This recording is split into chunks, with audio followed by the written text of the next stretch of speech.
going on, family? How is everybody doing?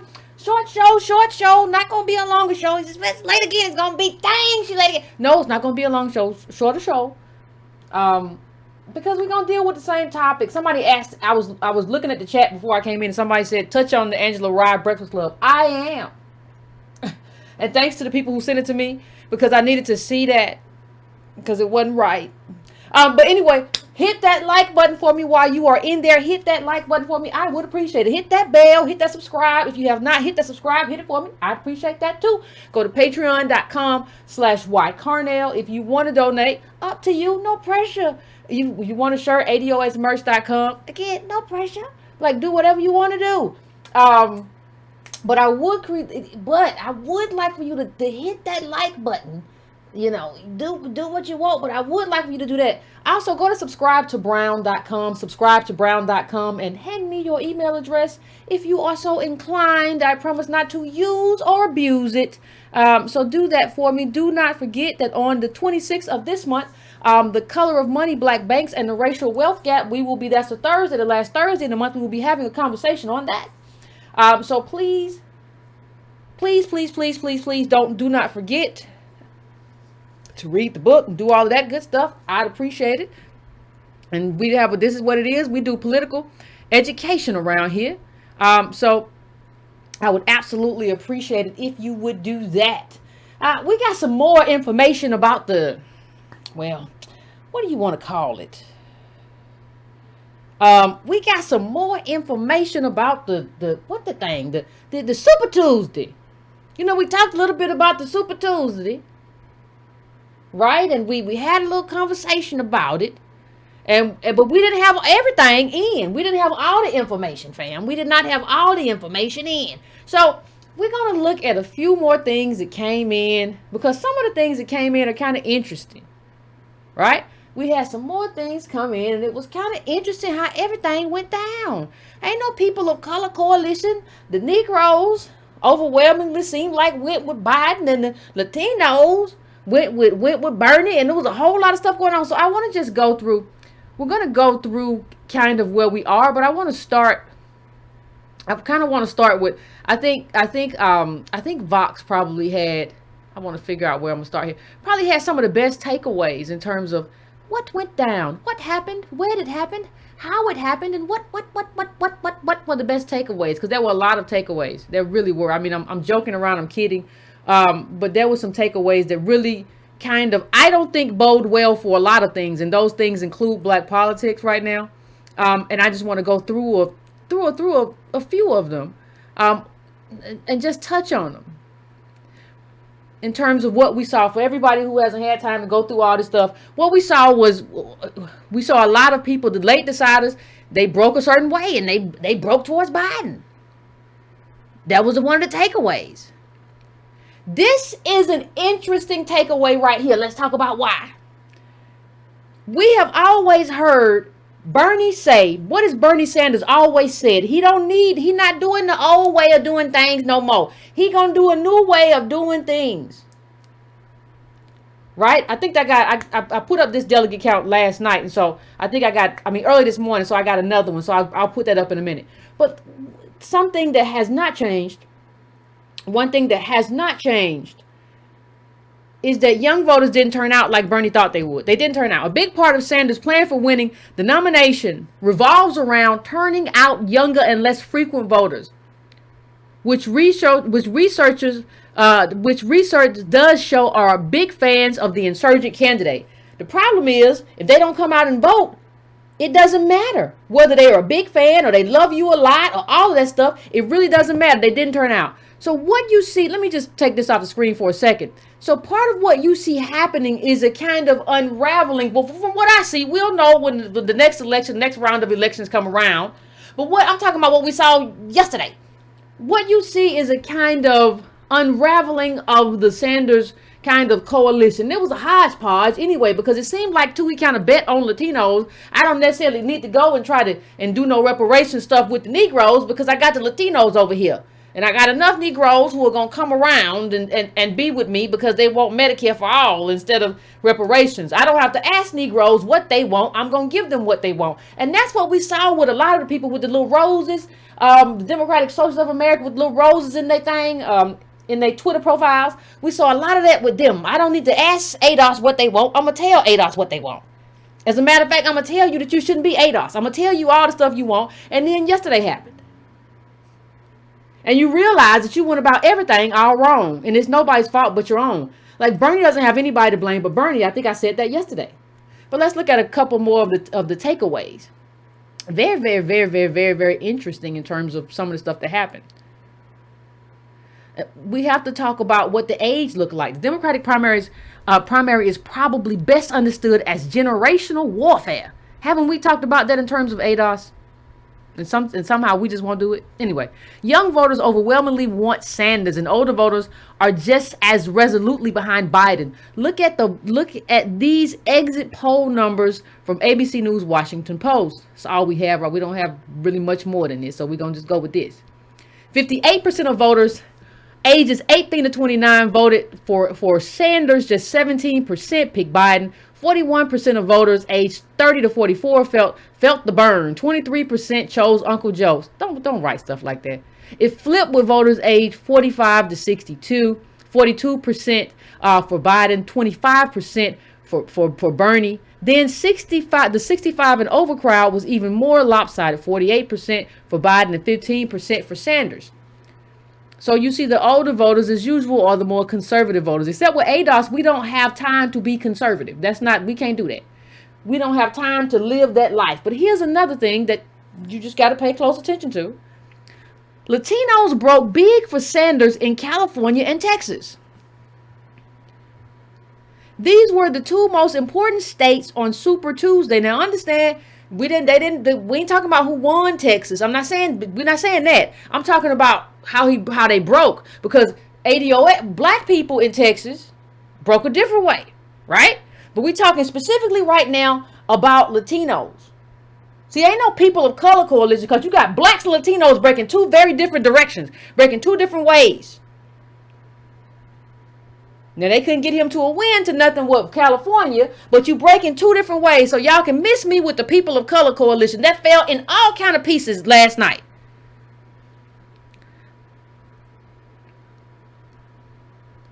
Let me see if I can put this up. Hold on a second.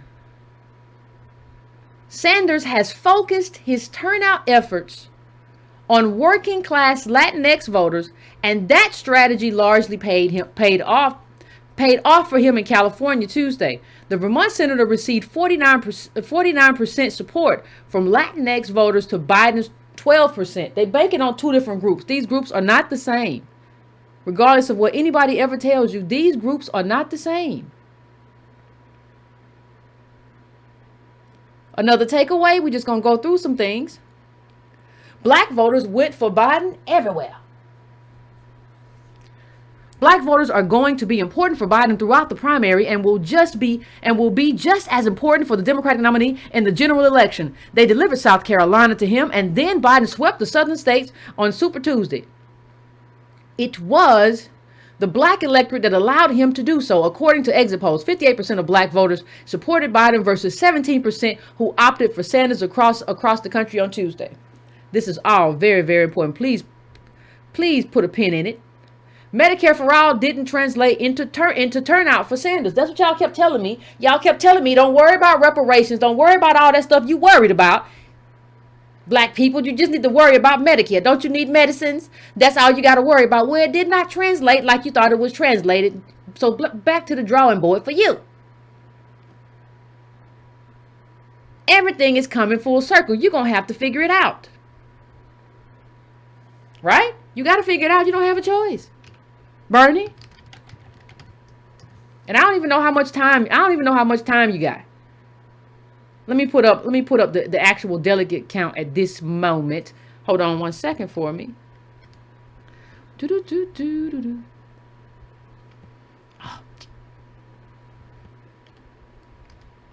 Hold on one second. Let me put this up for you, because I want you to see where we are now. And I want you to see everything that went right and went wrong. Okay, here we go. All right, that's the current delegate count. That is where we are. Ladies and gentlemen, that is where we are.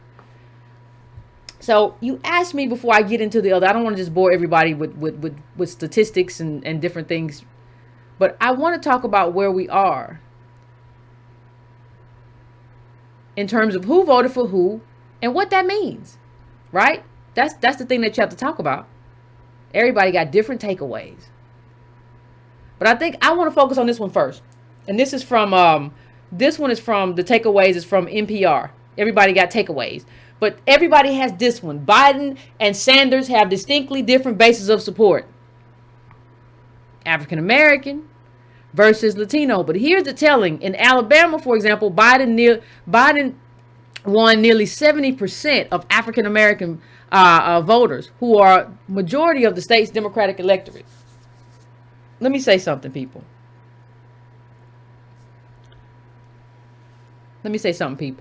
The way things were going, the way Biden was, we knew about his mass incarceration, what he did. And I said on this show, the only reason we would never support Biden if he didn't have a D behind his name. Everything he did, from busing and segregation to mass incarceration, all the lies he done told, we would never. I said that on this show. I also said that Bernie hasn't given us an alternative to fight for. Right? Said that on this show. What we have to understand now in terms of where we are and in terms of what happened, the biggest takeaway is not only is there no people of color coalition. See, Bernie banked on this. I'm going to put these white leftists and these Latinos and I'm going to get enough blacks and it's going to be all right. It wasn't all right. Because the black people, especially black boomers and older black people, because it's skewed for Biden. He got the black vote. Biden got the black vote. So it didn't work. What you did, Sanders, in terms of that little weird coalition didn't work. Biden stuff worked. But let me tell you why it worked, but it didn't do us any good. As terms of ADOS, what do I always say here? I always say one thing very specifically. I say that voting is an exchange. I say politics is an exchange, but voting specifically is an exchange. It's not a gift. We gave Biden a gift. Look, I want you to understand something. Biden didn't even come to half of these states and campaign and give you an agenda. You didn't make him work for none of this. So when you look at that level of turnout, I don't even know why I hear some people running around saying stuff.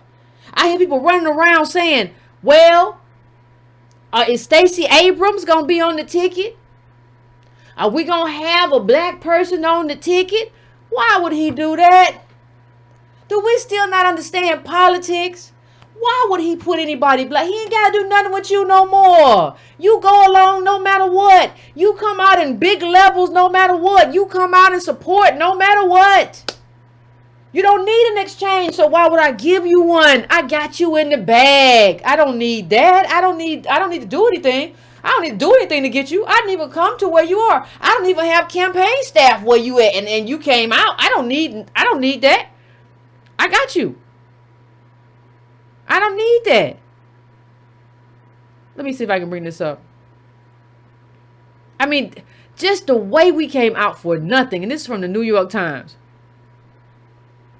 But if black voters in South Carolina first fueled Mr. Biden's recovery over the weekend, they propelled many of his margins on Tuesday. In Alabama, Loudoun, Alabama, they got the hookworm. In Alabama, where black voters made up just half of. Now let's just go through this one thing again. He thumped Mr. Sanders among them by more than 60 percentage points, handing him a delegate landslide. He won black voters by more than 50 percentage points in Virginia and by 40 points in Texas.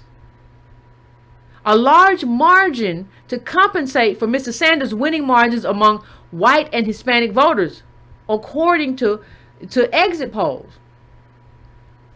I don't know if we understand what that means. Do we? Do we understand what that means? We came out in mass for nothing. And I would love to think, no, we didn't come out for nothing. We were coming out to show force. And he got the Latino voters and we over here, but that's not what happened. I would love for that to have been the reality. But I know that that's not what happened. That's not what happened. We didn't come out and show force as a group and stand against the dilution of our vote. And we didn't do none of that. That's not what happened. How do you have feces in your backyard, like Terry Sewell's district, and you vote this way? You just come out. There's no exchange. He didn't even tell you he was going to fix it. He didn't say, I'm going to fix it.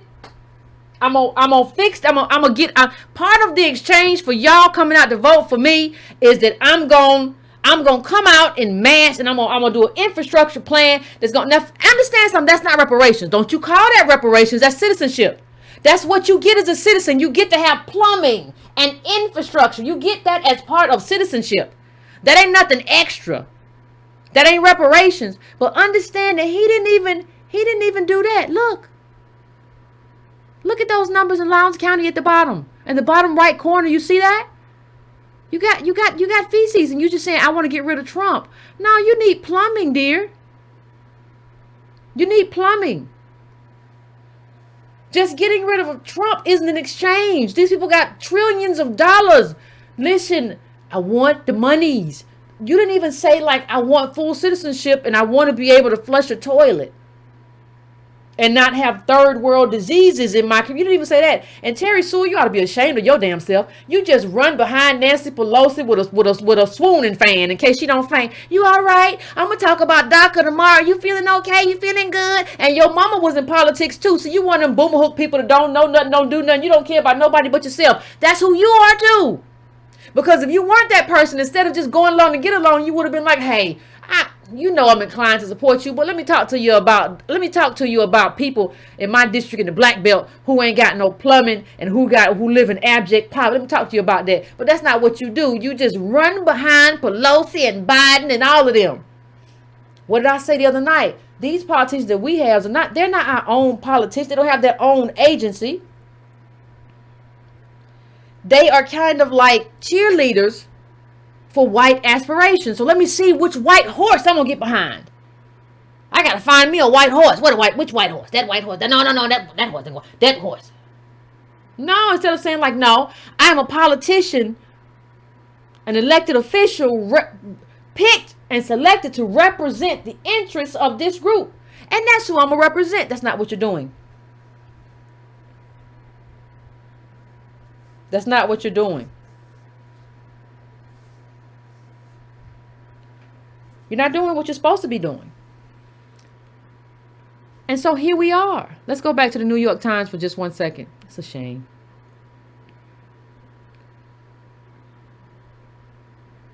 I want to go right back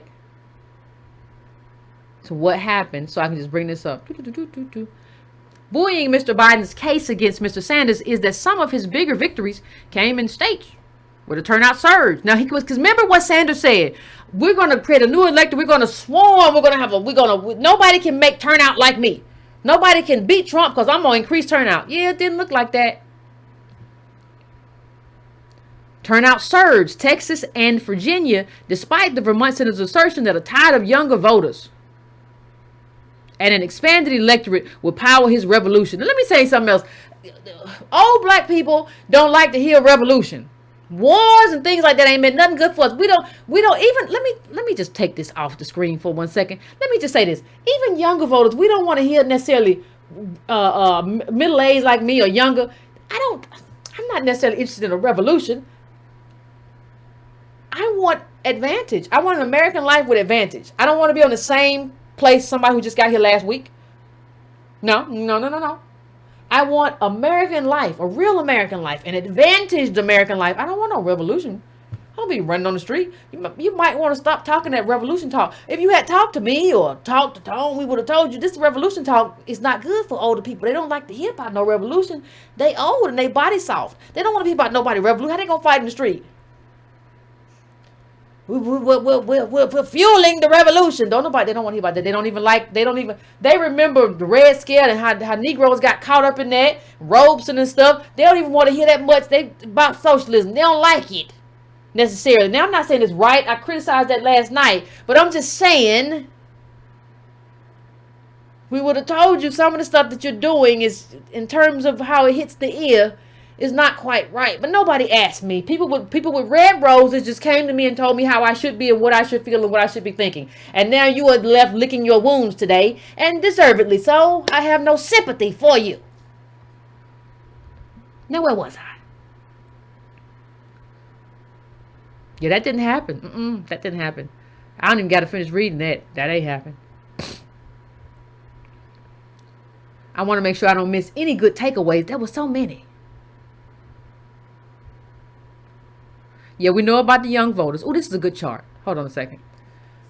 Black voters went for Biden in Virginia. But look at this chart. I want you to look at how much. Look at the rate. Overall, former Vice President Joe Biden won more than 71% of black voters. In the Super Tuesday primary, his support was even stronger among older black voters. We've already said that, but I want you to look at this really quickly. I'm going to bring it up. Overall, look at those numbers. Now, I think, understand this is like Virginia, but I want you to look at this because I think it's emblematic of something. 30 to 44. Now remember what the orange line is before we go in there. People are like, what was orange?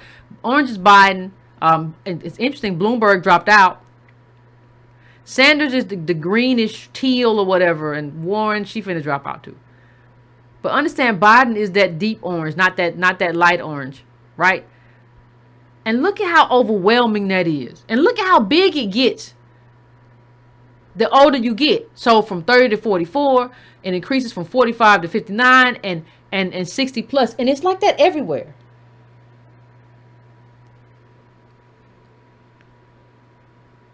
He didn't make no demands except, I'm going to get Trump out of office. We got to get Trump out of there.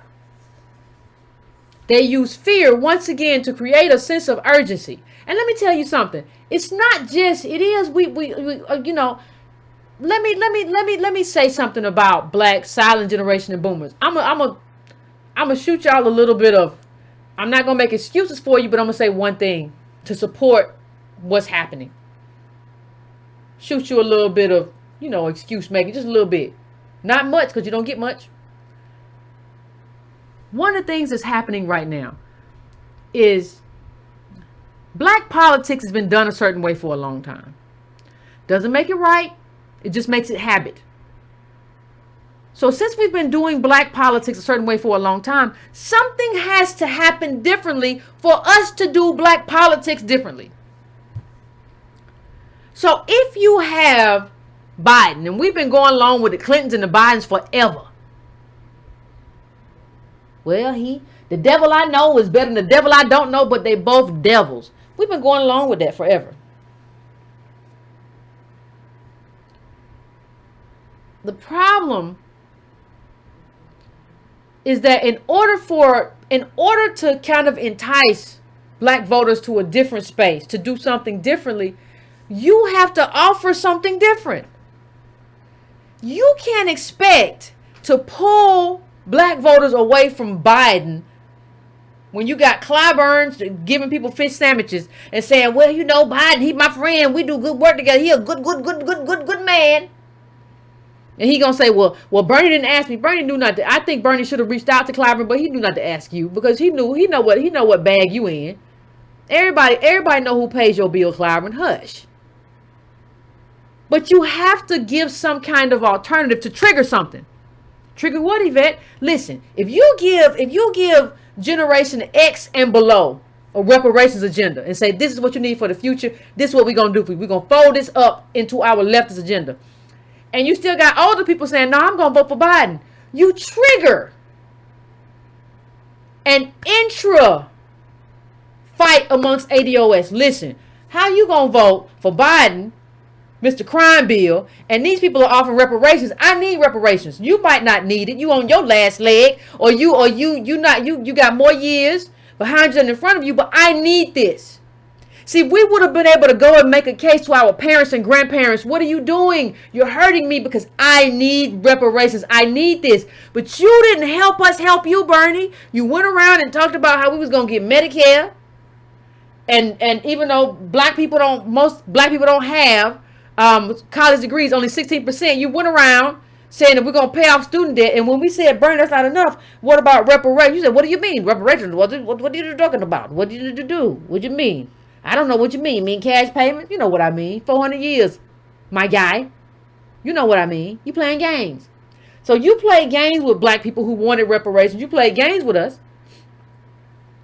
And so you get politics as usual because you didn't do anything to kind of drive politics in a different space. You didn't do that. Understand, in North Carolina, I think Biden had like one field office and he took it, roll with it. You saw the chart? Oh, I think I got another chart. Hold on a second. Do I have another chart? Oh, that's a different chart. Dang, I thought I had that chart. Hold on. Nah, I left it. Don't you hate when that happens? But what has to happen is that you have to push. But see, the reason you couldn't do that, maybe, I don't know, is because, I don't know, maybe Latinos being such a strong base, maybe they didn't want to, like Obama said, immigrants don't want to pay for it. So maybe that was your negotiation. I don't know, but it ain't work out. That's all I got to say. It didn't work out for you. And it's not going to work out for you. We're not going for that. Like, older people, they want to be safe. They want to be secure. And I know boomers in the chat last night had an issue with some of the stuff I was saying. We can talk about it. And if I thought boomers were doing what they were doing and silent generation were doing what they were doing because, hey, this is going to be our party and we're not going to give it over to whoever. But because it does kind of look like Latino versus black clash in a way. But not for the right reasons. And I don't think you really thought it out that way. It just happened that way. Because this is what, let's go through here again. Let's go back here. Millions of Latino voters headed to the polls on Tuesday significantly in Texas and California. Let's go back. But also states such as Colorado, Virginia, Massachusetts, and North Carolina. They are expected, I want you to understand this, they are expected to be the largest minority voting group in 2020. A fact that campaigns are taking notice of. Understand what that means. I want you to pay attention. I want you to pay attention. We've been very welcoming and come on. Somebody is overtaking you as the minority group. You gonna get reparations now? That's why I keep saying that this is the time. There's no other time. There's no future time to do this.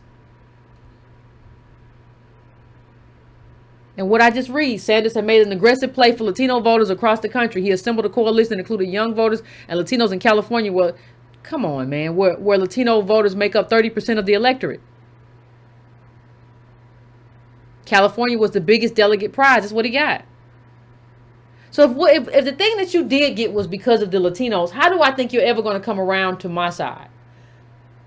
Or why do I leave this other side to come for you if you don't have a specific agenda for me? Like, if you don't have a specific agenda for me and your whole game has been getting Latino voters, why do I come over there? My solution is Democratic down ballot. But for older Americans, it was to vote Biden. You obviously are not of me and for me. You're doing some different stuff. And you're trying to sell me not on a black agenda or an ADOS agenda. You're trying to sell me on Medicare for all. And I ain't been to college. You're trying to tell me on student loan debt. Cancellation of that. This don't make much sense for me. Now, my solution isn't just to vote for Biden because you didn't ask him for any kind of exchange. My solution is Democratic down ballot because nobody's giving us anything, and I cannot trust Biden with anything given his history. But why would I trust Bernie with anything? It doesn't make much sense. None of it makes much sense. Ain't no people of color coalition. The blacks went for Biden and the Latinos went for Bernie, and there's about to be something's afoot. And we didn't get no exchange. We in the bag for whoever. We just decided that we're gonna be in the bag. We're gonna be in the bag for Biden because we don't want Trump, and we really don't want Bernie because he He's just talking revolution and socialism and Medicare for all, and we don't even know who he is. That's what the blacks who voted thought. And you don't got nothing for us. You don't even care enough to lie to us. I know buying lying, but these others, you don't even care enough to tell us a sweet lie. You don't even care enough to come around and like wear a nice suit when you come to church. Shame. It's just a shame.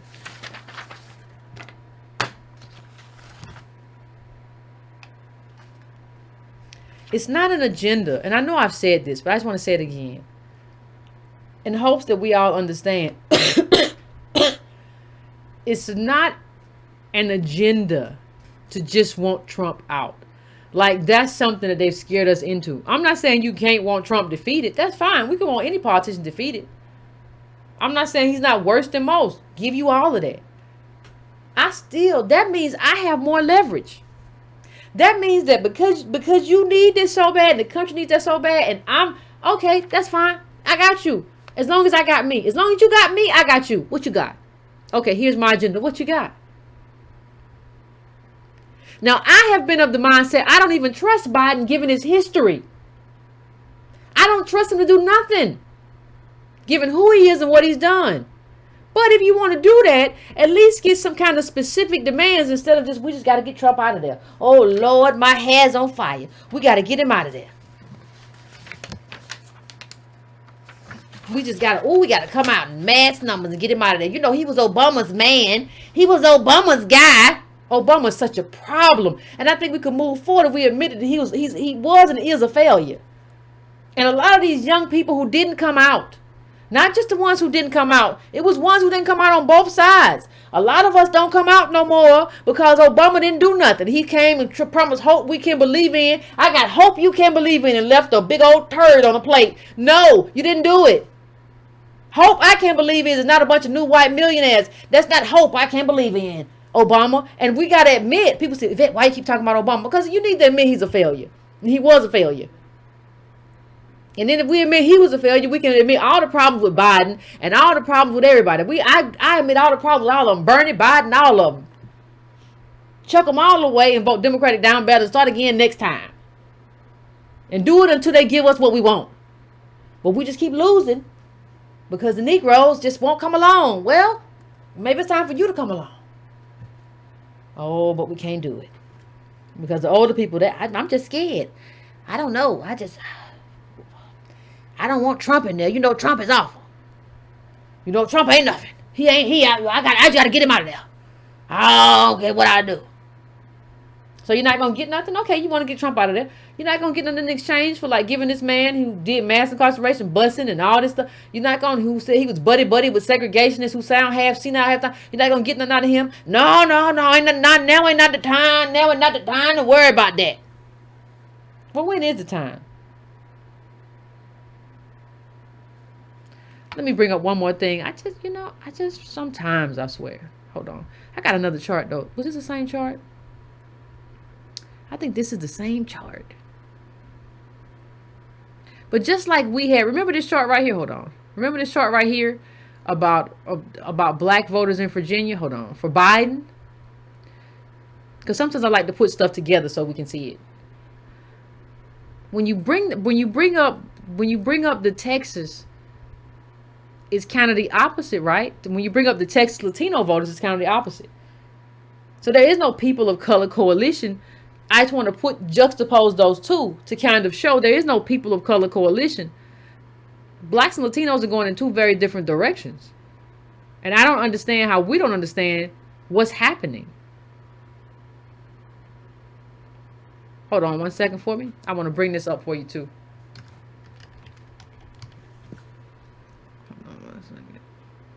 In terms of who Sanders is working for. See, Sanders put his eggs in a basket. And he gonna have to pay for that. And I don't care that he has to pay for that. I don't care if Biden has to pay for whatever he has to pay for either, but that didn't happen. Let me bring this article up really, really quickly.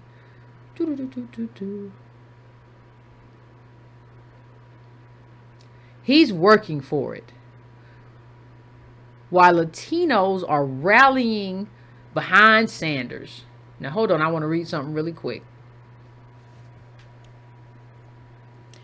If Sanders becomes the Democratic nominee this time around, it will likely be with the support of neighborhoods like the one Alonzo Ugalde canvassed on the Saturday before Super Tuesday. Racially diverse working class communities across the South and the Midwest where voters feel left out and left behind. His campaign says the outreach was key to Sanders' victory in Nevada, where 78-year-old Senator won support from more than 50% of Hispanic voters in a seven-way contest, according to the interest polls.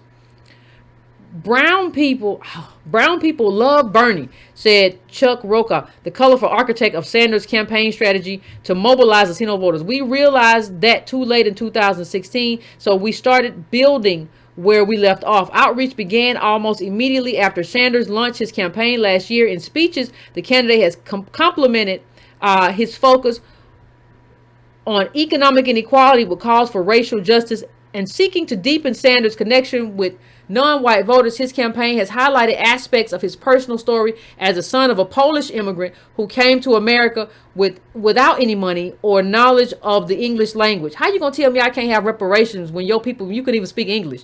If these people don't shut up. The story of our community is one of constant struggle in America, a struggle to be recognized and to have full citizenship and full rights, said Navarre, former labor organizer with the Communities Workers of America. And so I think there's a real connection because he's seen as someone who's always fighting against overwhelming odds. Many young Latino supporters say they are drawn to his promise of Medicare for all, free college tuition. But another major part of his appeal is his ambitious immigration platform. Sanders has also taken some of the most liberal stances on immigration as any Democrat.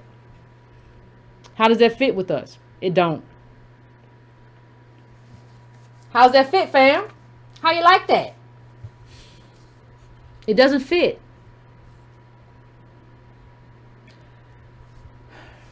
You have people. You come here as the child of Polish immigrants, and you come here and you do everything. Open borders and everything. You do all of that to get Latino votes, and you tell us we can't have reparations, and then you wonder why we didn't come out for you.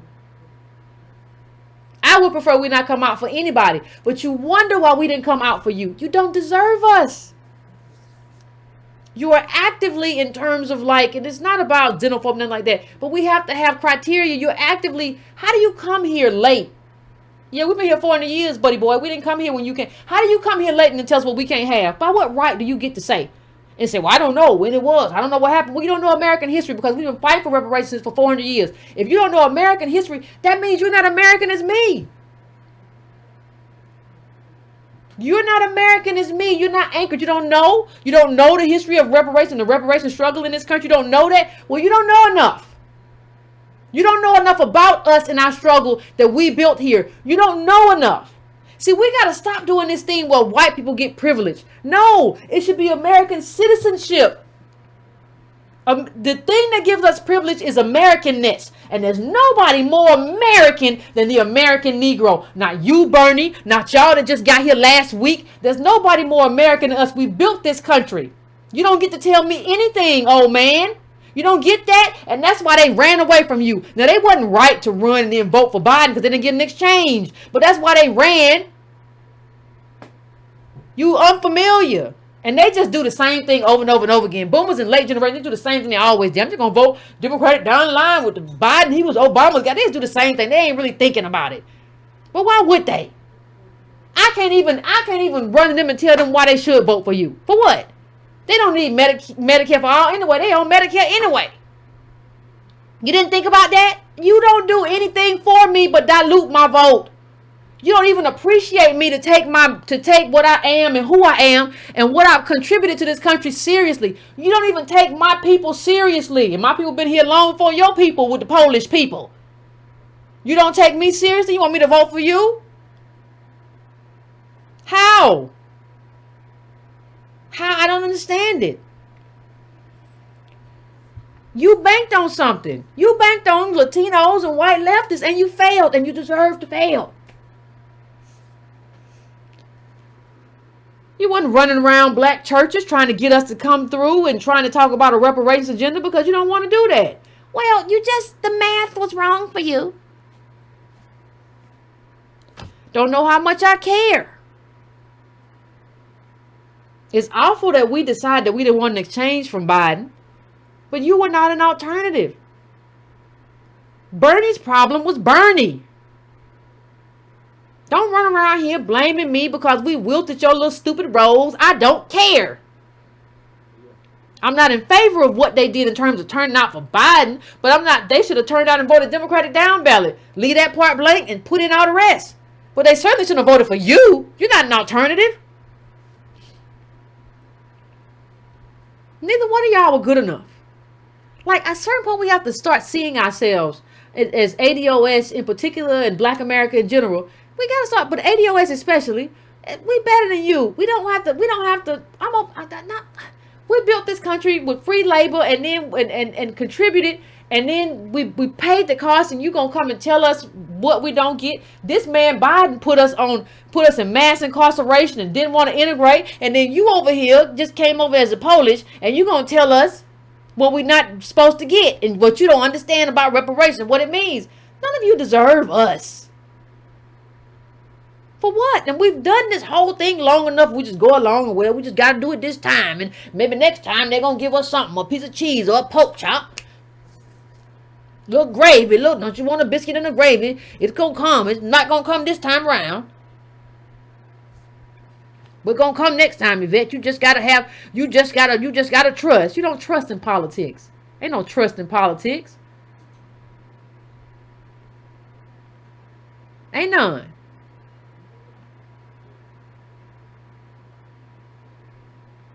It don't happen that way.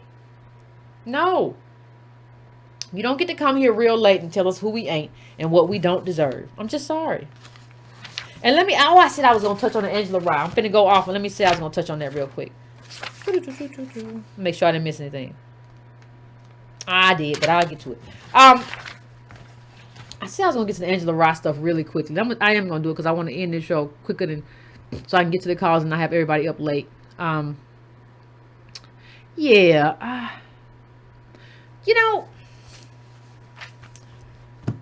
One of the things I didn't know about Angela Rye when I saw this thing was that she went to a mostly white girls' high school, and I don't know how people who lead this kind of white life, and where they don't talk to Negroes when they were in school and they were going around.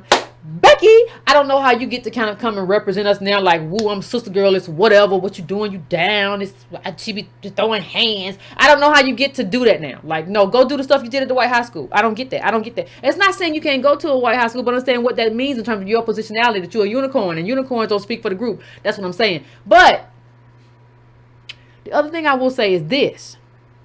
She said something else stupid, and I'm tired of Negroes saying stupid stuff. It's really just wrecking. I've been sick the last few days, so I've been laying down, and when you lay down, you think too much.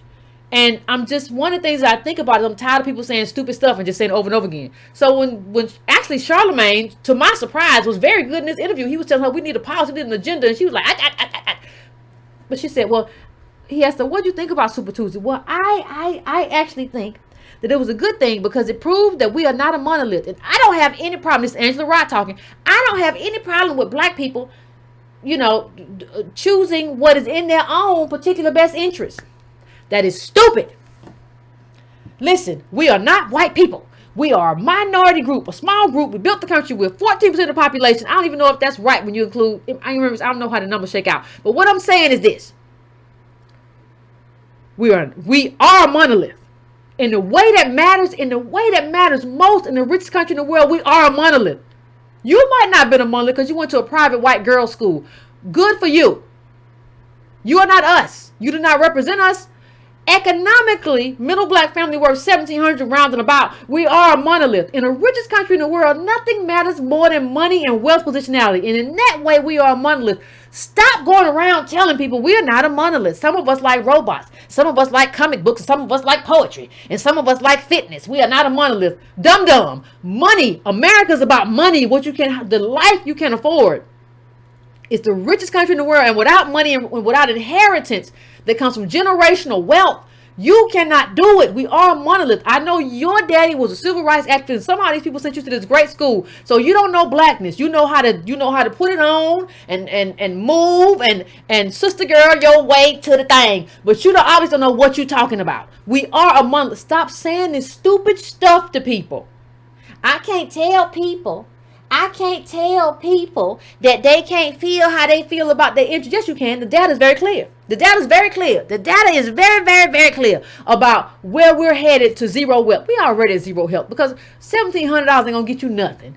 Get you some mattresses. You can rent a van to get out of there when you get evicted. That's about it. You don't know where you're going.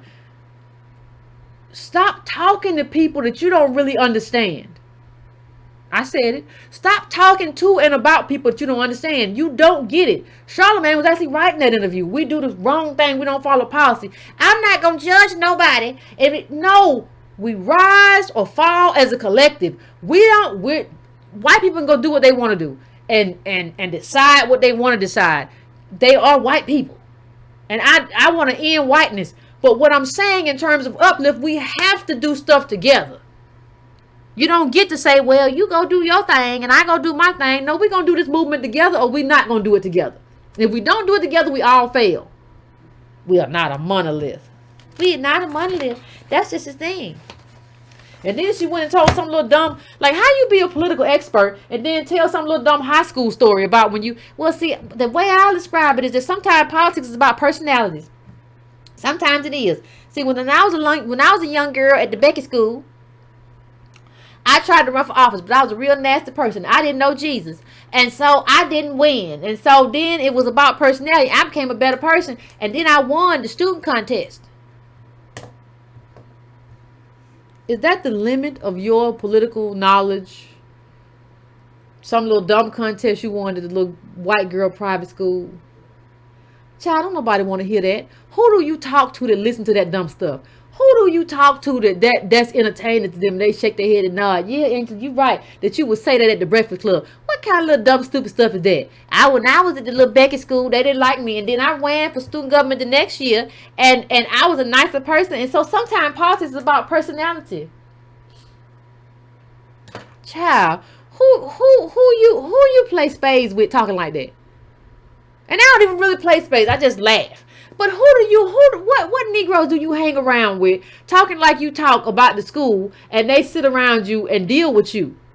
I'm tired of these unicorns who, even the people who talk about what the black boomers did. How many black people do you engage with on a daily basis? Regular black people, not little black people you work with at CNN, like regular run-of-the-mill Negroes at the grocery store, or people who are your friends who are poor, and people who you got to go help move their stuff when they get evicted. Like, how many people do you know? If you don't know them, then just shut up.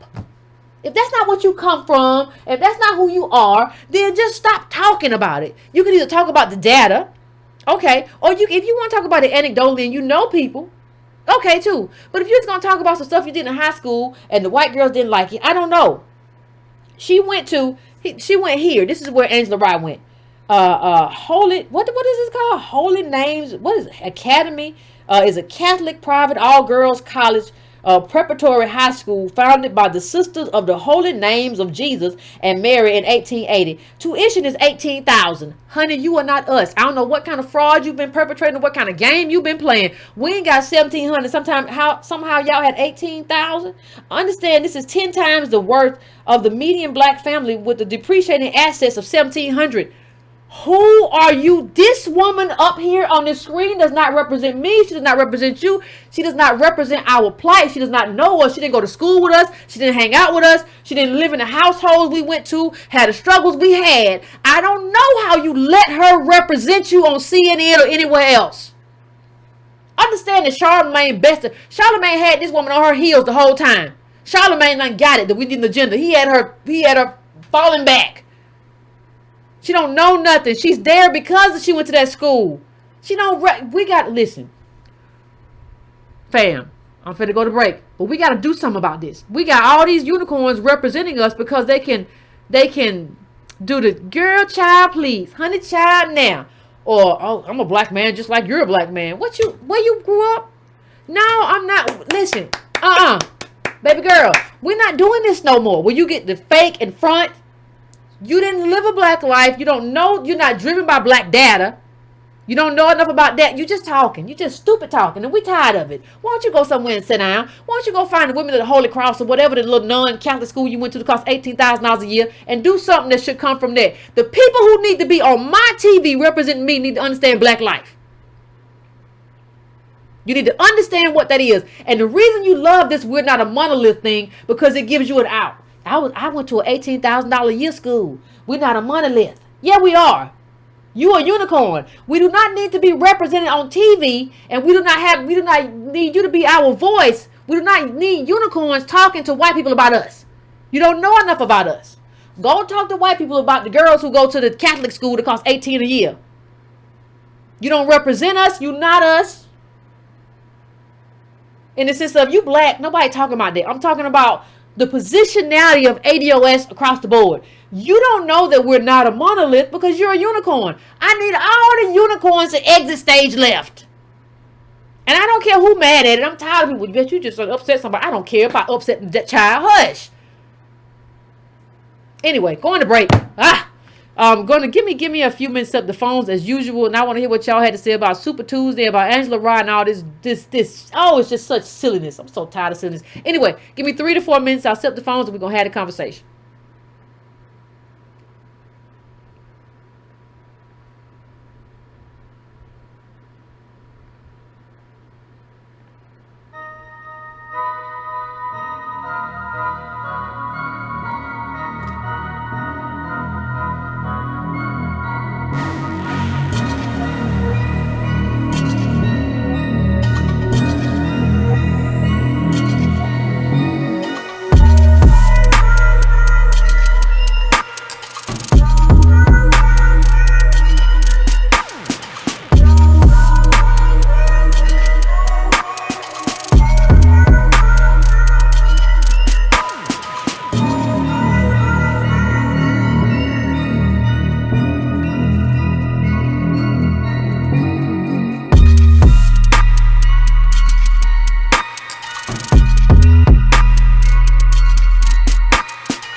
All right, fam, we are back. Let's go straight into the calls. Straight into the calls. As usual, I went over. I always do that.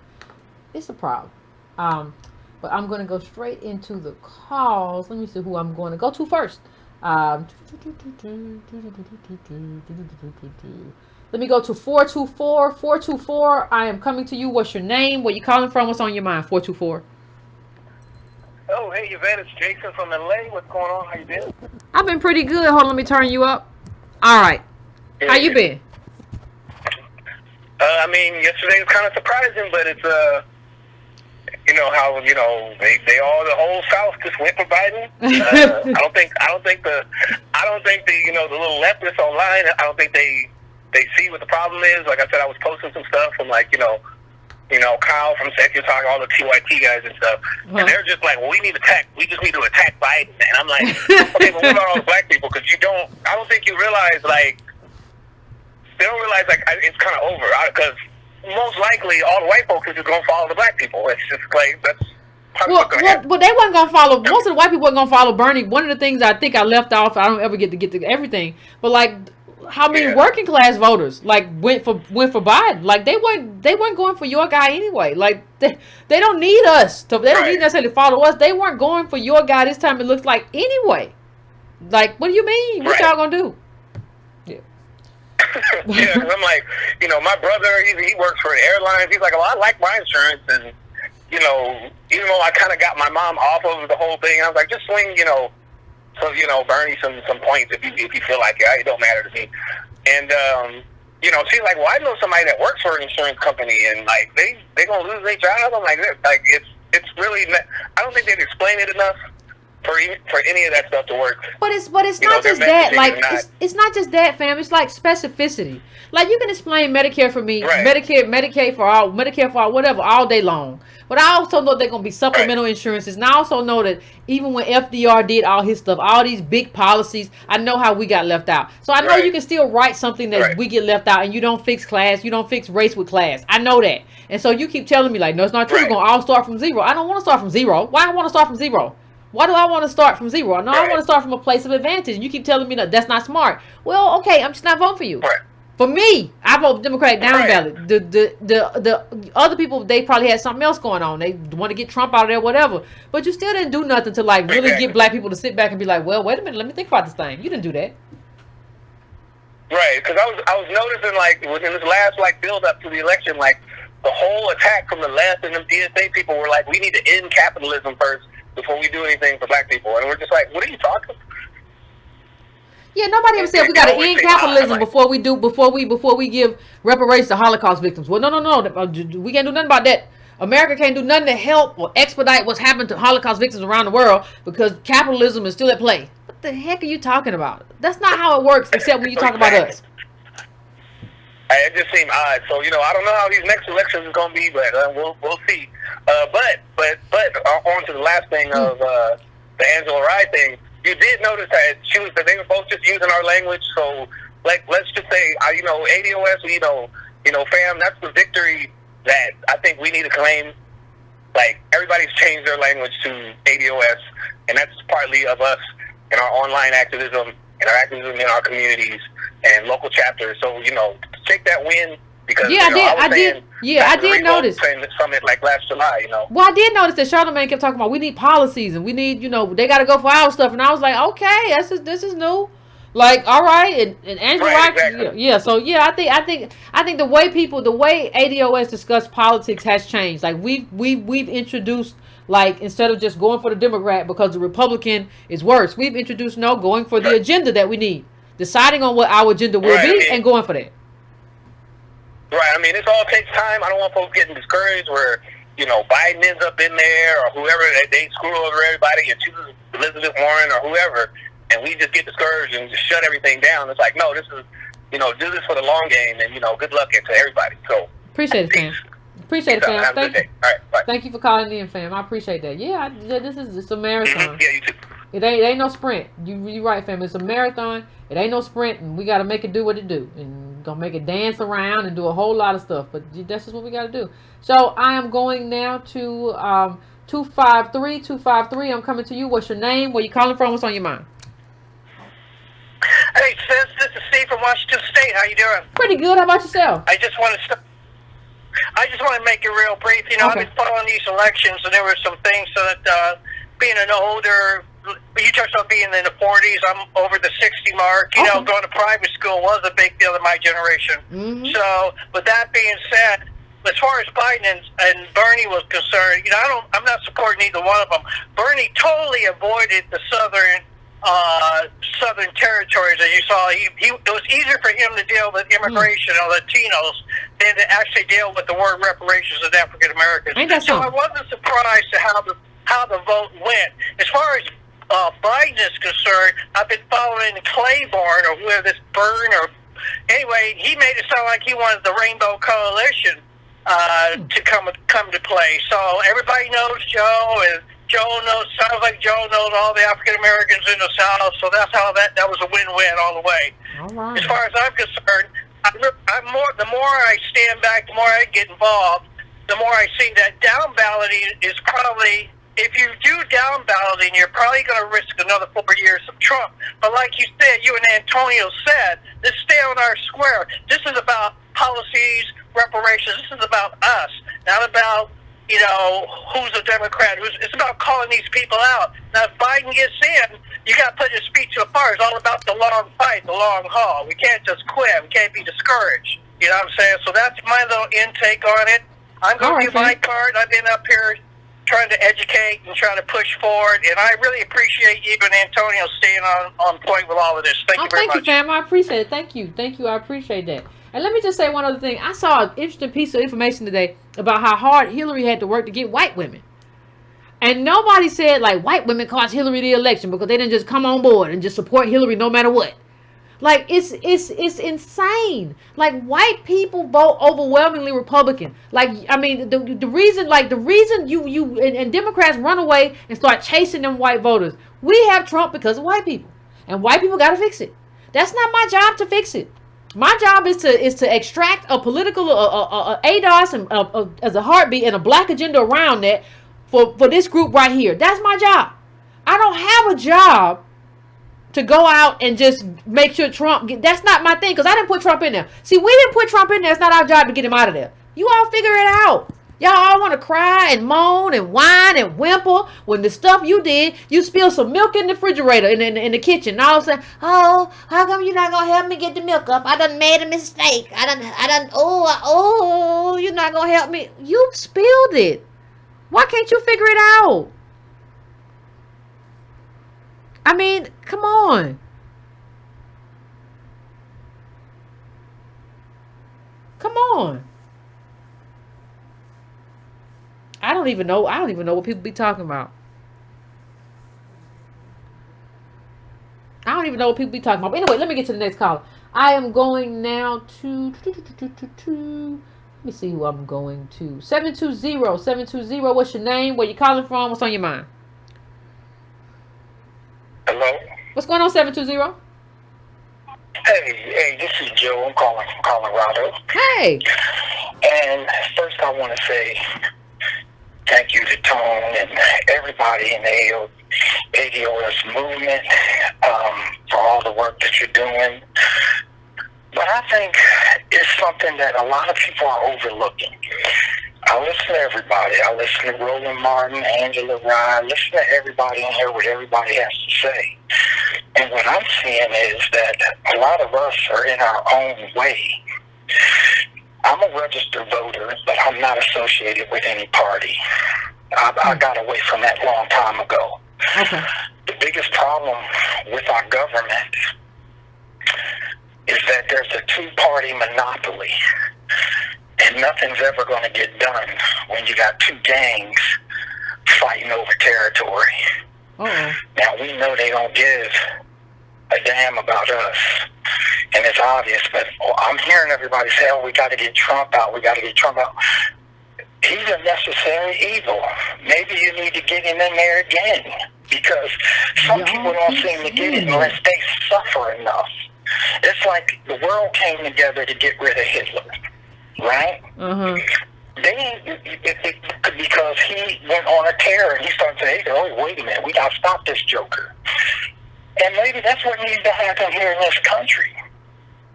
And you know the Democrats ain't gonna vote themselves out of existence, and the Republicans ain't gonna vote themselves. But there's a way. The Democrats are on the ropes because of you, and people speaking up saying, "Hey, wait a minute, what are you doing for us? You're not doing anything for us.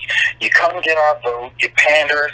This thing with Chuck B and Flavor Flav over Bernie Sanders, he kicking him out the group because he didn't want to rally for him. And then this thing with Juvenile on stage, I don't know who was Bloomberg or one of them other candidates. I think one. They do this all the time.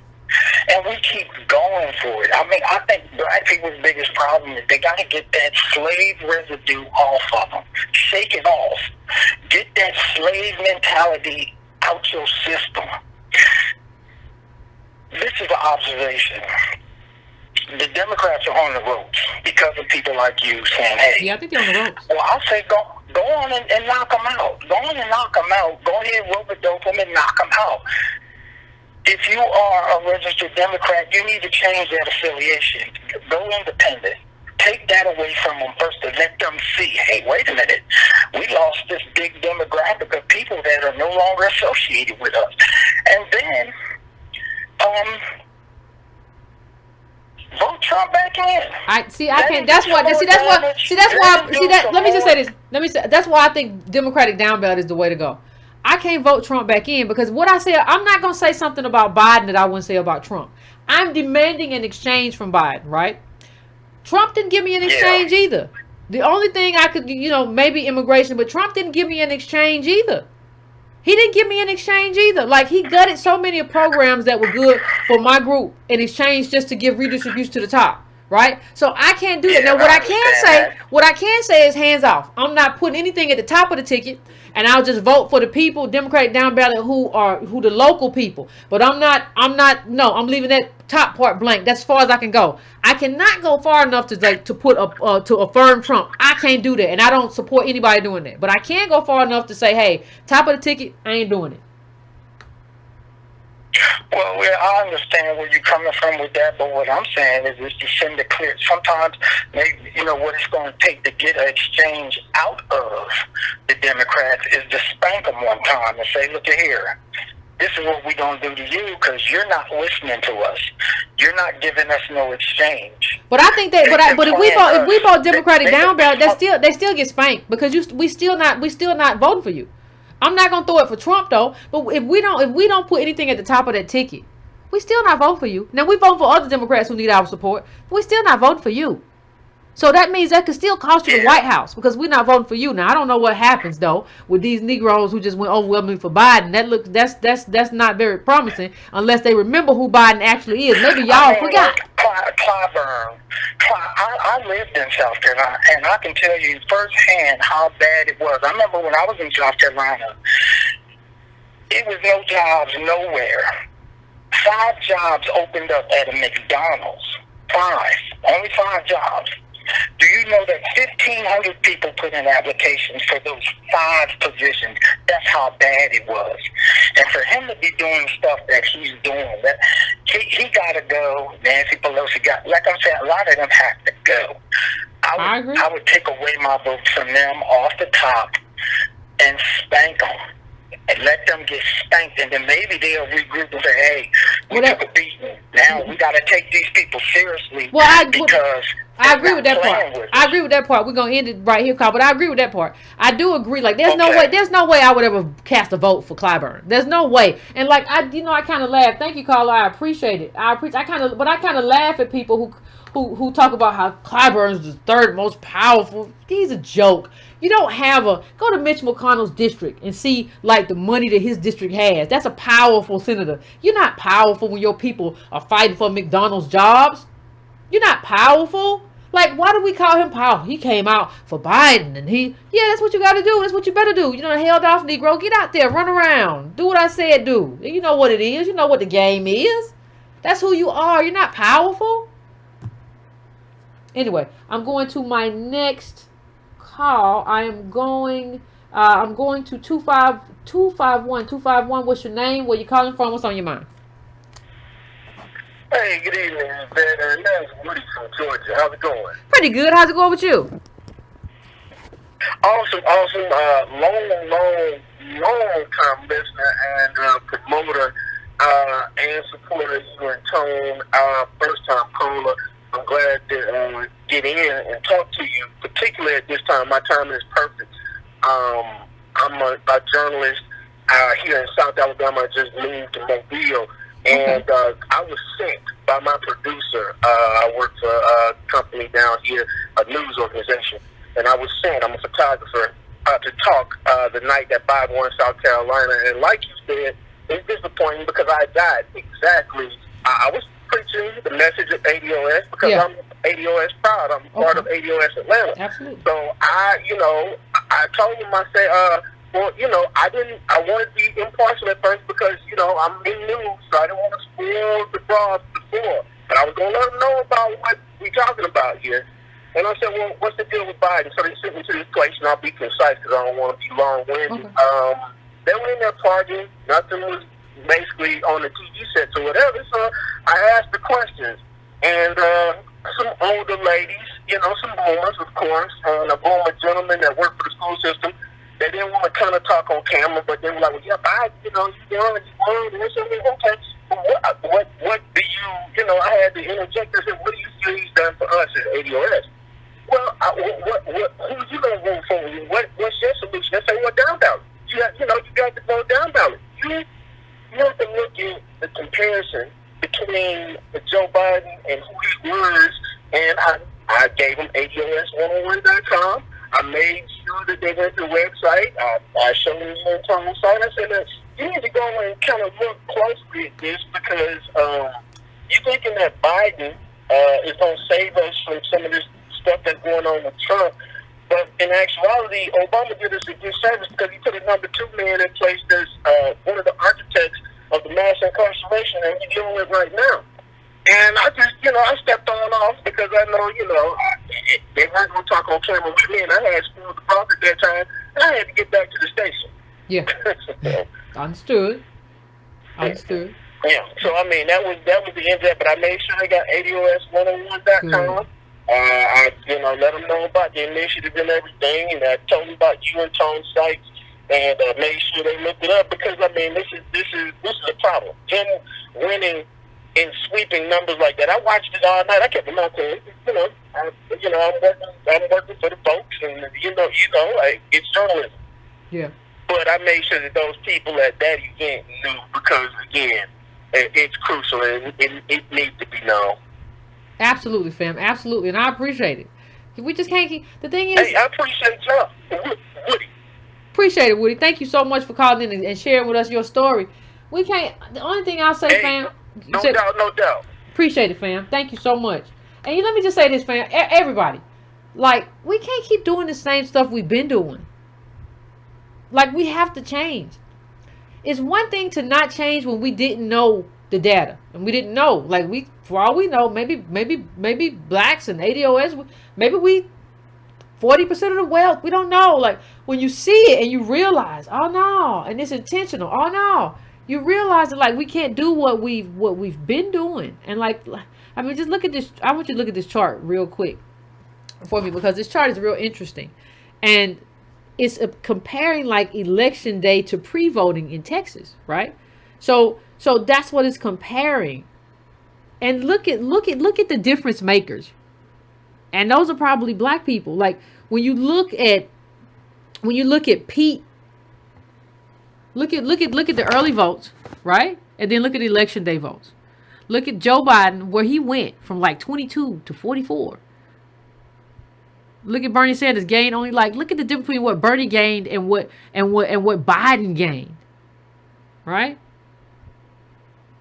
And some of that, we talk about came from Pete and Bloomberg and Klobuchar but look who Biden took 11 from Klobuchar and Pete. I mean, look at that. Look at and look at how much of that is probably us. I mean, understand what that chart is saying. I don't think Bernie do. This is a heck of a chart, right? We do data. So let me go to the next. Call, fam. Give me 1 second. Who shall we go to next? Let me go to 770-770. What's your name? Where you calling from? What's on your mind? Okay, I'm from Atlanta, Georgia. How you doing today? Pretty good. How about you? I'm good. This is Ian Graves from Atlanta, Georgia. But so, the whole thing for me is, when I was on Twitter online, I found out that most of these socialists believe that when the stock market crashed, that was a zero out of wealth for everybody. So from that point, it's a free for all. We're not in the market. What are you talking about? Exactly. So they think that if we're asking for reparations, we don't deserve it because any wealth that was built after that was from their making. That's the stupidest thing I ever heard. But continue. I mean, it was more than one. I mean, these were two white guys I was back and forth with, but that was actually their foundation for refuting, what it is that I was saying that we needed reparations. The stock market. Okay. Right. And but I had to tell them so we have $113 trillion in wealth. All of the wealth didn't disappear because of the stock market crash. You know what I'm saying? White people still held that wealth. But what you're really saying is that we're dealing with people who don't understand race in America.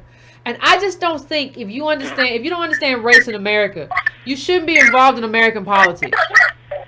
For what? What you're really saying is Right. Cut your background down a little bit for me.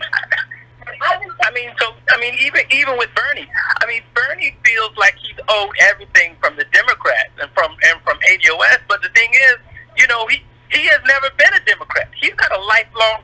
First of all, he's an immigrant, and he's not a lifelong Democrat, and he doesn't have any blood, sweat, and tears within that party either.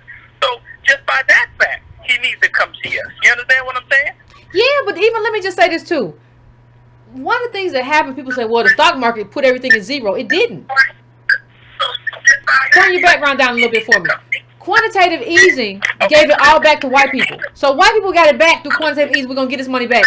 We didn't get anything, and we weren't in the market, and our debt was never paid. So what sense does any of this make? People just make stuff up for themselves. Don't make no sense. It don't make no sense at all. It don't make any sense. I was online. I had to tell them. I said, we're dealing with. And Bernie, let me correct something. Bernie, hold on, let me correct something. Just because people like, but you said Bernie's an immigrant. Bernie's not an immigrant, but his people were from his ancestors from Poland. I want to make sure that clear. Right. Yeah. Isn't it? Am I right? Okay. That's what I meant. I understand. Okay, I just want to make sure people snippet stuff. It was just like I was in the Facebook. They disabled my Facebook account, right? Because I was telling the truth about Clinton and Obama. They said it was spam because I talked about how because the one lady on the post was trying to say that, oh, look at what the how America's debt was comparatively from what Trump made and what Obama made. Obama made he doubled the nation's debt. You know what I'm saying? And so I was putting out that information, and I was talking about how Clinton, was part of the Iran Contra. They disabled my account, and I'm like, I'm getting this up off Google. I'm just not making this up. You know what I'm saying? So there's a concerted effort to dumb down not only ADOS but white folks as well. Yeah, it's not a dumb down. It's an erasure, right? I mean that's how I look at it as. It's an erasure. It's an erasure of our contribution, our lives, the cost that we pay. It is an erasure. And I don't know how people are thinking that we are supposed to deal with that, other than deal with it how we are dealing with it. I was at a Caribbean festival, and there was a socialist group had set up a booth because you had people selling things and foods or whatever, and they were telling me that I didn't care enough about America if I didn't go out into the street like Antifa and fight with them. You know what I'm saying? I'm like, yo, that's madness. They don't fight with us. They ain't fighting for reparations. What I'm fighting for? I mean, come on. You know, so I mean that, you know, I got lots more, but I'm gonna let you go and let somebody else get on it. Yeah, I don't understand. Look at that chart. I mean, look at that chart. I mean, white people got everything talking about the financial crisis or fight like Antifa. You get out there. Get your butt on the front line. You get out there first. And when you done fought, then call me and maybe I'll be through with my sandwiches. And we can, I don't know, but I might not. Like, we've sacrificed enough. It's time for you to get out. You don't get to, and the thing is, it's so racist to tell me what I need to be doing as if I don't understand enough to tell me what I need to do. You know, I don't understand that. It makes no sense to me. But thank you, caller, for calling in. I appreciate it. We're gonna move on to the next caller. Thank you so much. Going now to who am I going to? I am going to 210-210. What's your name? Where you calling from? What's on your mind? How's it going, Yvette? My name Pretty is good. Darren. I'm calling from Texas. What's going on? Not too much. First of all, I enjoy your show immensely. Wanted to call in and kind of give my take on Bernie Sanders and everything that's going on in the Democratic Party. I will say I'm actually I hate to say a Trump supporter, but I am a Republican, and I work in the financial services industry, and really all of my peers sort of see the benefits of Trump versus Bernie, but that's a different topic. But what I wanted to talk to you, I guess try and understand is my experience and understanding of Joe Biden and everything that he's not done for the African American community, and just it kind of seems like he's jumping on Obama's, coattails in order to get the black vote. I can't understand why African Americans support him. Why do we not see that and say, hey, let me look at Biden's record, let me understand what's going on, or is it just simply they just want to beat Trump? Like, is it really, they're voting for Joe to get, something in return in exchange for that vote, something, relevant or tangible in their life, something economic or policy-wise, or do they just want to get rid of Trump? I'm very confused about that, and I wanted to see if you can shed some light on that. Well, I think two things, right? I think one thing is for them, the devil is better than, like, we have kind of worked Trump up to be like, not just like he's a bad president, or he's not doing something that's good for us, to like, we have worked him up to be like, oh, it's the devil and he gonna set us all on fire. And so, like, you can't worry about no agenda right now. It's you just got to get him out of there. If you don't get him out of there, everything's gonna catch fire at one time. And we even feel like it's our responsibility to get him out of there, but we didn't put him in there. So like overwhelmingly, I understand you're a black Republican, but overwhelmingly black people vote 90% Democrat. We didn't put him in there. What I don't understand is that how have we taken on as our responsibility to get him out of there and we didn't put him in there? Like, you have to, and the thing is, I remember going to look at Joe Biden's, his agenda and black people and crime, and I said, it's not bad, but it doesn't have reparations as a heartbeat, but it's not bad. But I don't trust Joe Biden to do any of this. The man who sat and chilled out and talked to segregationists and busing and mass incarceration, I don't trust him to do none of this stuff. And the reason you don't ever hear him talk about it, you think about it, you don't hear Joe Biden talk about none of the stuff about mass incarceration, all that stuff that he got on his website, because he don't believe in it. He know he's just throwing that stuff up to do something. So what it is we believe in the devil is better than the devil you don't know, and we just want to beat Trump. We haven't gotten into the mindset of we have to be an agenda-driven group as opposed to do whatever the Democrats tell us to do group. So if you tell me we got to get Trump out there, we need y'all support, y'all got to come all the way out, that's not good enough. Now, I don't think Bernie's good enough either. That's why I said Democratic down ballot. I don't believe Bernie's good enough either. I don't believe anybody has decided and said, I don't believe anybody has taken our issue seriously.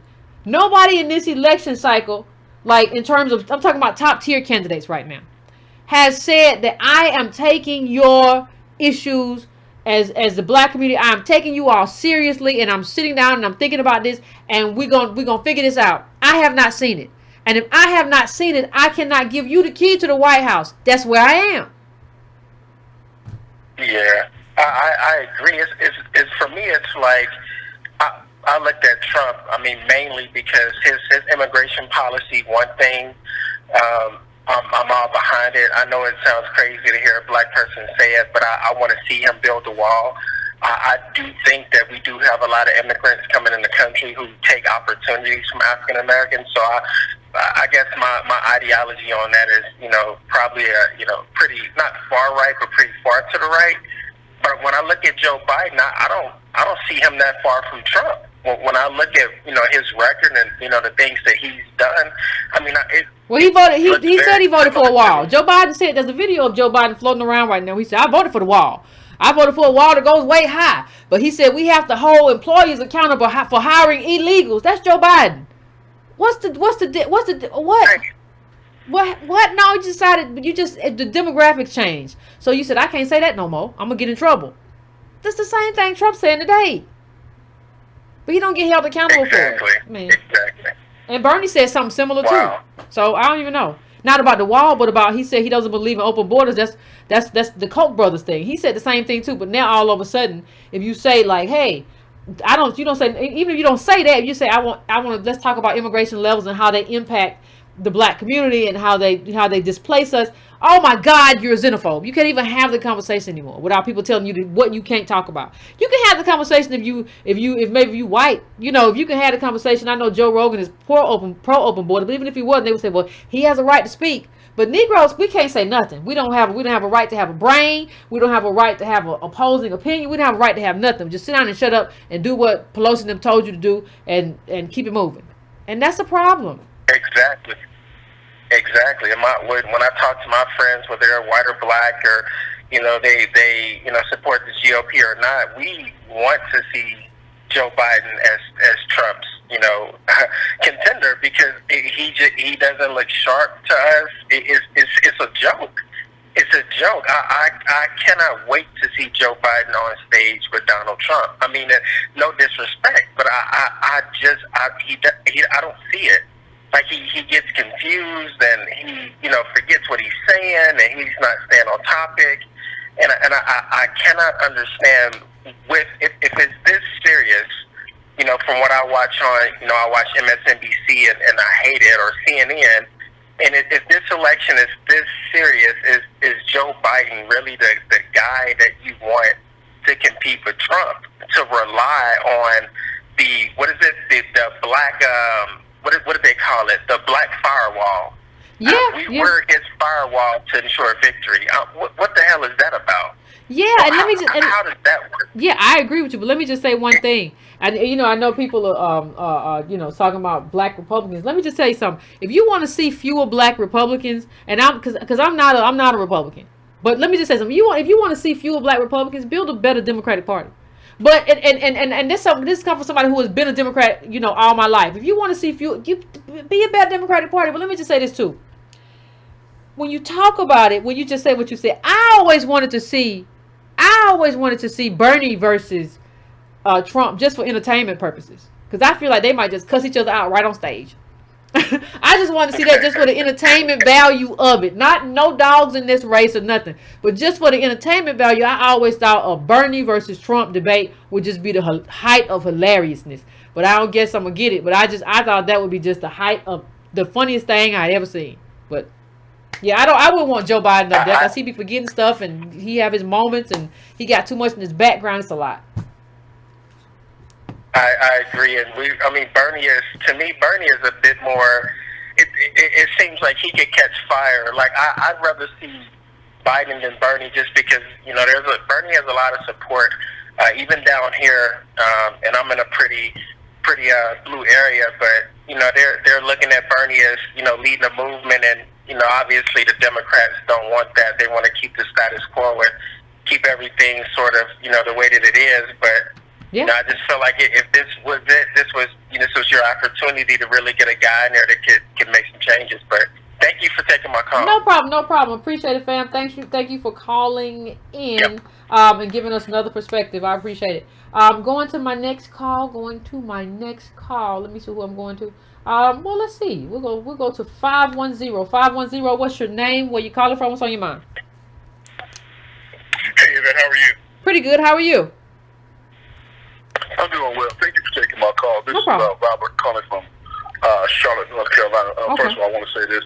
Really appreciate you and all the work you're doing. God bless you and Tone. Thank you so much for just putting in the time and everything. I'm sure there's things that we don't see that you guys do that are very beneficial to each and every one of us as a group. So first of all, big thank you to you for the work you're doing, all the seen and unseen. So thank you. Thank you. Second thing I want to bring up, just real quick, HR 442. And I've mentioned this to some of my friends. I'll continue to mention it. HR 442. This was the bill, the act, if you will, that Ronald Reagan back in 1988 signed into law. This was the bill that Ronald Reagan in 88 signed into law. It was the bill that gave the Japanese Americans who were sent to those internment camps in World War II, and Reagan signed it into law. And that was at the end of Reagan's term in 1988. That was in his second term. In around 1990 and 1991, Bush delivered it. Bush won, delivered on that bill, and this is what they got: the Japanese who were in those internment camps here in the United States in World War II, the families of those people some got $20,000 each, and some got $60,000 each. And they also received an apology from the United States government, from the United States people. There's a letter online that was written by, I believe it was Bush who wrote the letter of apology. Okay. And there was a payout. So think about that. Yeah. They got reparation. And this is, Yvette, this is during our lifetime. Yeah. You know what I'm saying? This is recent. This is maybe what, 30 years ago now? Almost 30 years ago right now. They got reparations. They were internment camps. Listen, I don't know what life was like in those internment camps. I don't know. I'm sure you would put them at a disadvantage, but look. You know how long it lasted, though. You know how long it lasted. Yeah, exactly. So, but you look at that, and here's one thing we do know about Japanese people in general, especially Japanese here in America and Japanese abroad in their home country. This is when you talk to any economists, they'll tell you that Japanese people are the world's greatest savers. So imagine this, Yvette. Imagine that you get a $20,000 or $60,000 payout 30 years ago for your pain and suffering, being in an internment camp and this is reparation. This is what it is. It's reparation. It's what it is. And imagine if you saved that money, invested that money 20-some odd years ago, almost 30 years ago now. That was 91, so yes, almost 30 years ago now. Imagine what your life looks like now for your kids and your grandkids now. I guarantee you it looks a lot better than it did back in 1991, maybe back in 1981. It looks a lot different. So here's the question. If we had two Republicans do reparations back within our lifetime, 30 years ago, what is the problem now for us? How come whenever we ask for something, we got to study it? I think that's a little bull crap. We got to study reparations. We've been here 400-some odd years, and we've gone through major pain and suffering doesn't even capture what we've been through, and we're still going through it. And so you're telling me that we got to study our hurt and pain? No, we don't have to study nothing. We just have to do it. And it's time out again, as you guys are saying. It's time out for us to be voting for people just because we want Trump out. No, we have to have an agenda. It has to be at the forefront of everybody's mind, and you can't pay lip service to it. So, young lady, that's all I got. That's all thank I got you, to fam. say. I appreciate it. Thank you so much. Thank you so much for calling in.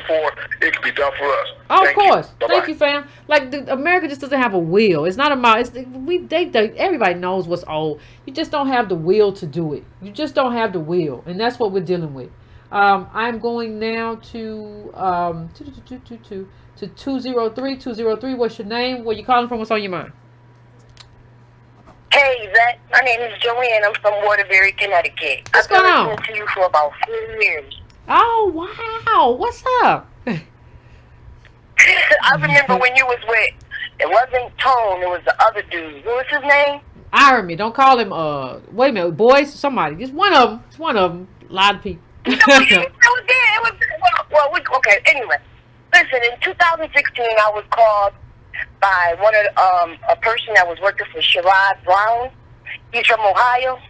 They wanted me to donate to his campaign, and I was like, he was like, because we want to get Trump out.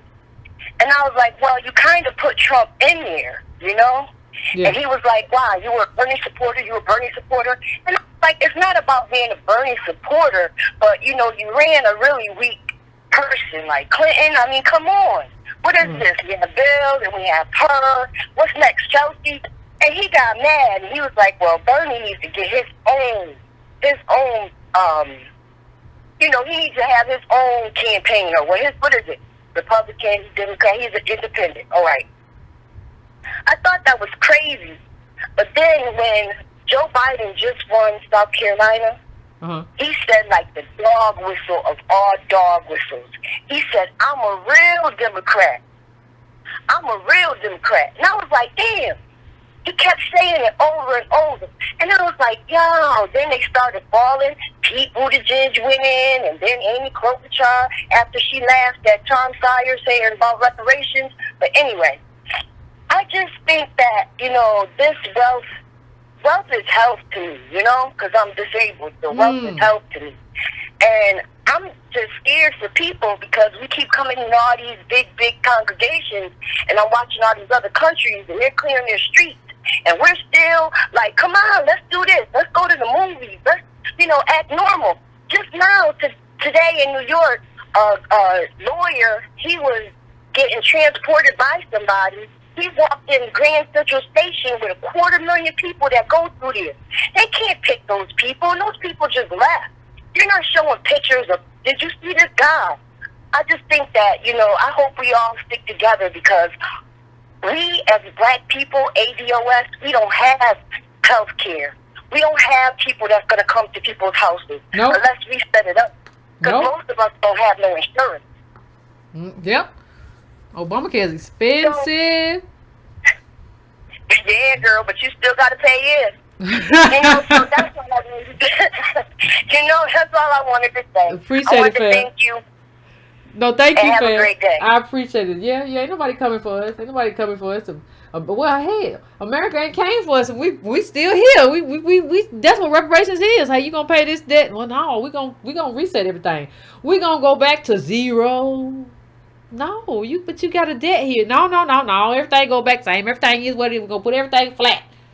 Blackness gonna be flat. Everything flat. We gonna be zero, and we gonna hit a reset button. Child.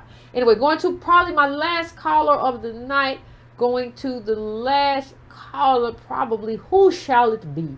Who shall? I'm going to. Looks like I am going to. Oh, that's good. Going to 857. 857. What is your name? Where you calling from? What's on your mind? You there? 857. 857. 857. Hello. Yes, 857. What's going on? Hi, I'm Karen from Massachusetts. Hey, Karen. Long-time listener, first-time caller. What's Trying going on? to stay awake, hoping you were going to pick me up. So, what I want to say is, I got so many things on my mind I want to say, but I'm the last caller. I just want to say, I don't understand why people don't understand. There's only one party. There's no Republican or Democratic parties. There's just one. And I look at it as the Democrats are like the good cops and the Republicans are the bad cops. But they're all working together. They're all owned by Wall Street, big business, corporations, all branches of the government, whether it's the Supreme Court, whatever. They're all owned, and they don't care about us. We're not an issue for them. And I'm like tired and my brain is everywhere. I'm so tired and disappointed of our people. And especially, I'm 61 years old, so I'm not like no little kid. Yeah. But I'm so disappointed in our people and people my age and older. I mean, we are just dealing with this Stockholm syndrome. We just accept and believe. I don't know what it is. Well, I do. I mean, it's 400 years of conditioning. I was watching a couple of YouTube things during the day after the election, and and white people were saying, "What is wrong with these people? These black people in the South voting against, their own." I'm going blank because my brain is so tired. Voting against their own interests. And you know what? And they're absolutely right. And I look at Clyburn, and he needs to be primary. He needs to be out of there. All the colored black Congress people, they all need to be gone. We need to clean them out and start over. But I just feel as though I don't know how this is going to happen for us this election. And if it doesn't happen this election, then where do we go and what do we do? And we're not going to get a lot of these black folks to get on board with us. You see how those other people, so-called foundation people or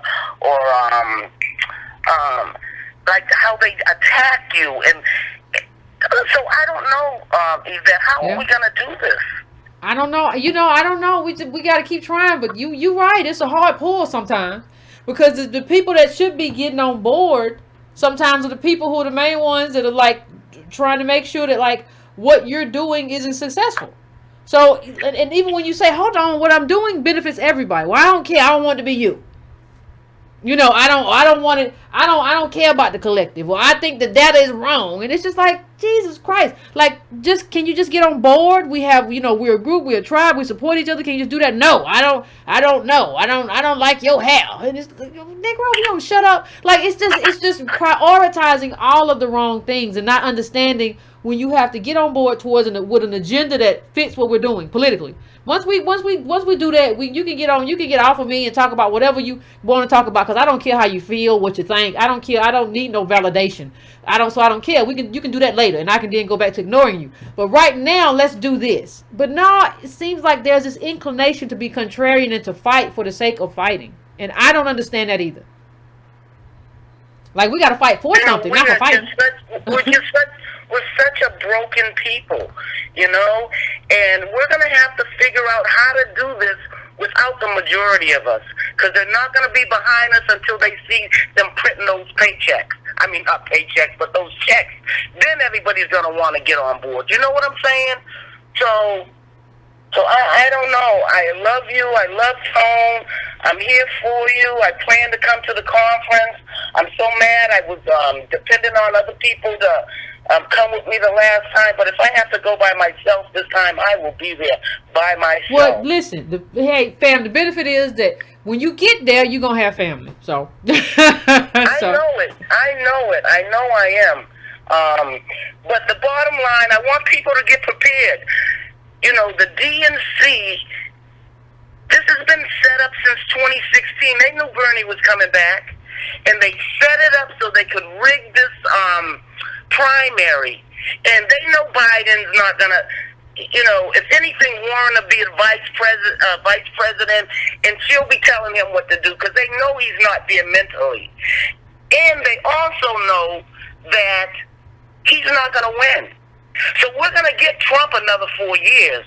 So we have to prepare for these next 4 years. And I guess, until the pain gets so bad, that people just have no other way, they're not going to do anything. So we're going to suffer for the next 4 years, but maybe we have to go through that to get to where we have to. Yeah, it's a process. To go. It's a process. It's So a process. I'm ready. I'm preparing for 4 years. You know, I'm working 2 part-time jobs, no health insurance. My son just came out of prison. Thank God he just got a job. You know, I was raising my granddaughter by myself for 5 years. Now I got some help from him. But it's hard out here for a black person. No, it is. No, we And know. we Like gotta those get it together because it ain't getting no better. Those of us who didn't go to $18,000 no schools, better. we all know. We all know. I don't know why we lie about it. I don't know why we all lie and try to act like, no, we all right, and I'm doing this, and I got the biz. No, just tell the truth so we don't have that pressure.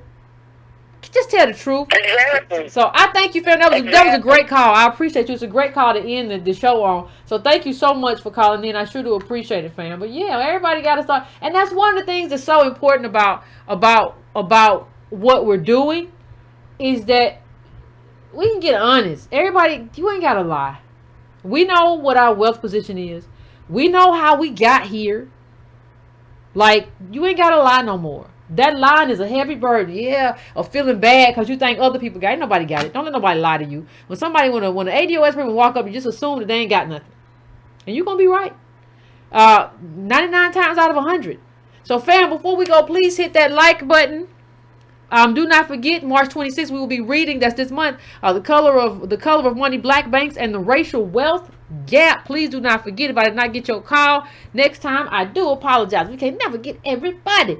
Please don't forget, like I said, hit that like button for me. I would appreciate it. I would appreciate it. I would appreciate it. Hit that like button for me.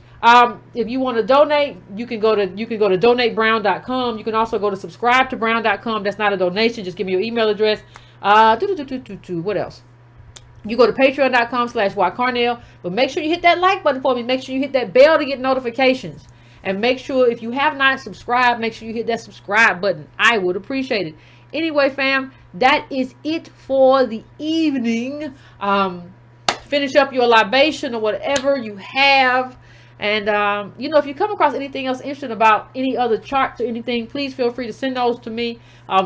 Best way to get me, though, is to DM me, but feel free to do that. And we will talk soon, family. We are living through interesting times. Interesting times.